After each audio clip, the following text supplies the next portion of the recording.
Hello Penguins fans, I'm Mike O'Brien and this is your Penguins Weekend Recap.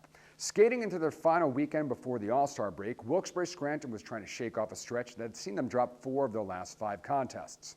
The Penguins hoped the return of Connor Sheary and Scott Wilson from Pittsburgh would kickstart a return to the win column as they headed into the weekend, a home-and-home series against the Lehigh Valley Phantoms. On Friday, Wilkes-Barre Scranton traveled down the PA Turnpike to PPL Center, a site where the Penguins had won 5 straight against the Phantoms. And after 2 periods of play, it looked like Wilkes-Barre Scranton would make it 6 in a row.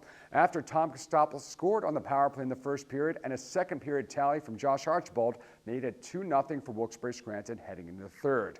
But Lehigh Valley came out on fire in the final 20 minutes of regulation, scoring 3 times to take a 3-2 lead with just 3:44 remaining in regulation.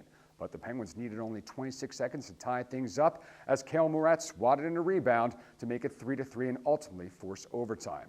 In the extra session, though, Cole Bardreau was able to bat in a fluttering puck out of midair past Tristan Jarry for his second of the game and the deciding tally in a 4-3 win for Lehigh Valley.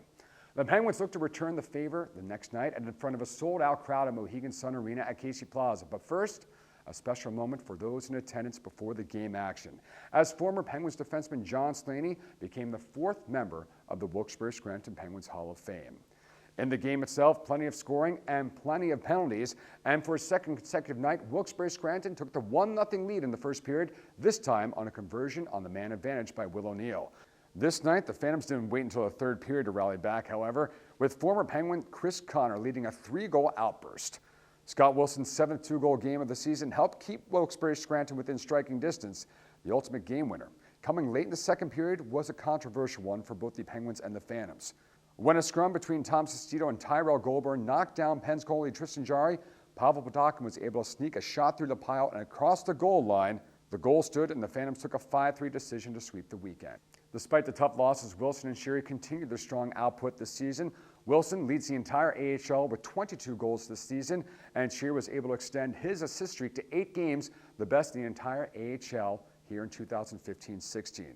Will O'Neill was also on a hot streak before he headed up to Syracuse to represent the Wilkes-Barre Scranton Penguins at the AHL All-Star Game.